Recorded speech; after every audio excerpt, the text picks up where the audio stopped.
अस्सलाम वालेकुम। आज हम पढ़ेंगे स्मेल्टिंग ऑफ कॉपर।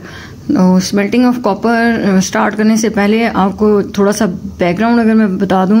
अगेन हम मेटलर्जिकल ऑपरेशंस के बाद हमने कंसंट्रेशन वाला पॉइंट पढ़ा था जिसमें हमें ओर को ग्राइंड और पल्वराइज करना था। ठीक है, तो इसी तरह कॉपर की भी जो ओर है वो भी माइनिंग के बाद पल्वराइज होते हैं, ग्राइंड होते हैं। ग्राइंड होने के बाद हम उनकी रोस्टिंग करते हैं। तो सामने ये आपको जो रिएक्शन नज़र आ रहा है ये रोस्टिंग का रिएक्शन है। ये जो है ये कॉपर का ओर है, ठीक है, जो ग्राइंड करने के बाद हमने कंसंट्रेशन के प्रोसेस से फ्रॉथ फ्लोटेशन के प्रोसेस से अलग कर लिया है। ठीक है, तो कॉपर पाइराइट इस ओर का नाम है।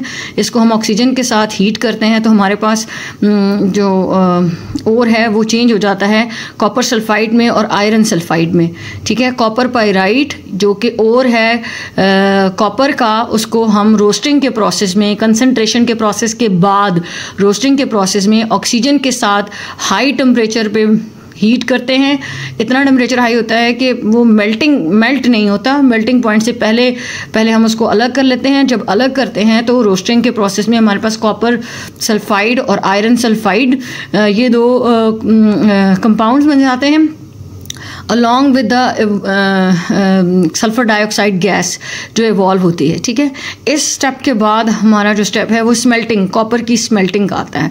ठीक है, जिस तरह हम बाकी मेटल्स को उनके रिड्यूसिंग एजेंट के साथ रिएक्ट करते हैं, जैसे कि आपको ये सामने नज़र आ रहा है और प्रीवियस वीडियो में भी हमने इसके बारे में बात की थी, तो कॉपर का प्रोसेस थोड़ा सा लेंथी है। अच्छा, अब हम वन बाय वन देखेंगे कि कैसे ये लेंथी है। जो रोस्टेड कॉपर है ये वाली कॉपर पाइराइट, ये रोस्ट होने के बाद इस फॉर्म में चेंज हो गई है। यानी अब हमने इस रोस्टेड फॉर्म वाले ये जो कॉपर सल्फाइड और आयरन सल्फाइड वाला जो कॉम्बिनेशन है इसको हमने फर्दर हीट करना है रिड्यूसिंग एजेंट के साथ। और इसका रिड्यूसिंग एजेंट है कोक, जिसे हम कहते हैं कार्बन, और सैंड।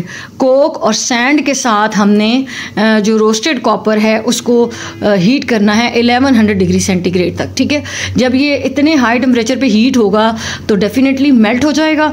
मेल्ट होकर ये जो ओर ऑफ कॉपर है ये चेंज हो जाएगा दो लेयर्स में। ठीक है, the materials melt and separated into two layers. जब हम रोस्टिंग कर लेंगे, रोस्टिंग के बाद जब हम हीटिंग करेंगे reducing agent of Coke and sand के साथ, तो हमारे पास ये सेपरेट होकर दो लेयर्स बन जाएंगी। जो बॉटम लेयर है, जो लोअर लेयर है ना इस सारे मिक्सचर के अंदर, the bottom layer that contains mixture of copper sulphide and iron sulphide is called matte. आपके पास एक बॉटम लेयर बनेगी, लोअर लेयर बनेगी, जो किसका कॉम्बिनेशन है? वो कॉम्बिनेशन है कॉपर सल्फाइड का और आयरन सल्फाइड का। और उसको हम कहते क्या हैं कि ये मेट है।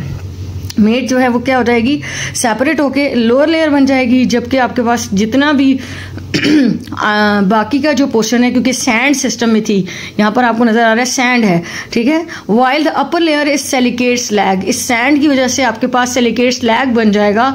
और सिलिकेट स्लैग बनता कहते हैं कैसे हैं, उसमें जो आयरन सल्फाइड ऊपर देखें ये वाली, इस केस में ये जो आयरन सल्फाइड था, जब हमने ऑक्सीजन, हीटिंग हमेशा ऑक्सीजन की प्रेजेंस में होती है, तो आयरन सल्फाइड ये वाला जो है ये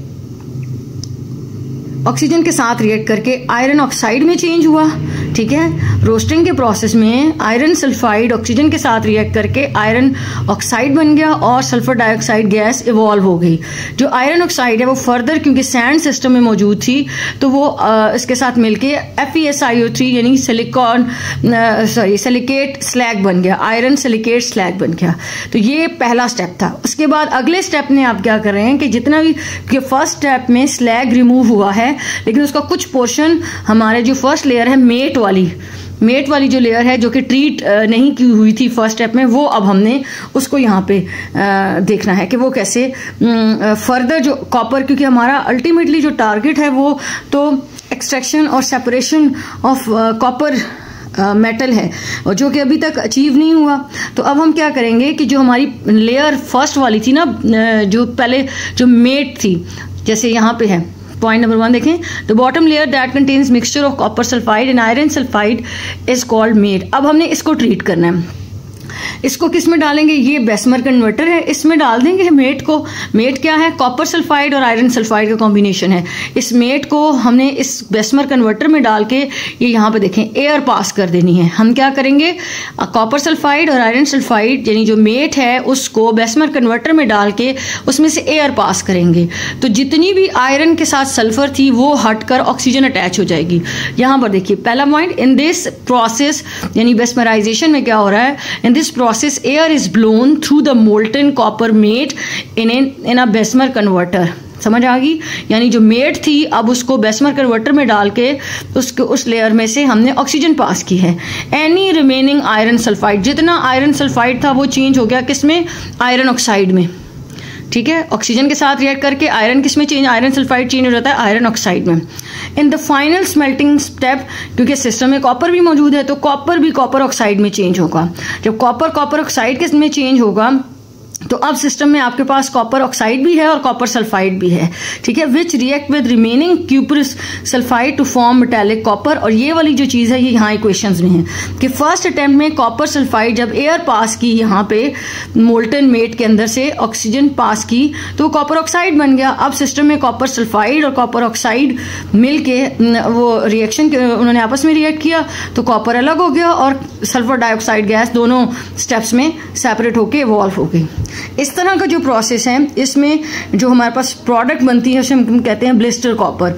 ये 97 to 99% जो प्योर कॉपर होती है विद इंटरप्टेड बबल्स, क्योंकि हर स्टेप में आप देख रहे हैं कि सल्फर डाइऑक्साइड रिमूव हो रही है तो इसकी रिमूवल से, गैस के रिमूवल से जो बबल्स हैं वो मेटल की सरफेस पे बनेंगे। तो Bessemerization is also use to convert pure iron into steel. ये कॉपर के लिए भी बेस्मराइजेशन यूज होता है और ये सेम प्रोसेस हम आयरन के लिए, कॉपर के लिए भी यूज होता है और आयरन के लिए भी यूज कर सकते हैं। राइट नाउ ये सारा जो हमने पढ़ा है बेस्मराइजेशन प्रोसेस फॉर कॉपर, लेकिन सेम प्रोसेस हम कर सकते हैं, यूज कर सकते हैं for iron metal to make it pure iron, to change pure iron into steel. So यकीनन अभी आपको ये समझ आया होगा और अगर कोई चीज़ कंफ्यूज करती है या सम टाइम मैं बोलते हुए, जल्दी बोलते हुए कुछ गलत बोल देती हूँ तो आप कमेंट्स में उसकी करेक्शन भी कर सकते हैं। ठीक है, और अगर कुछ समझ ना आए तो वो आप क्वेश्चन की फॉर्म में पूछ सकते हैं। Thank you.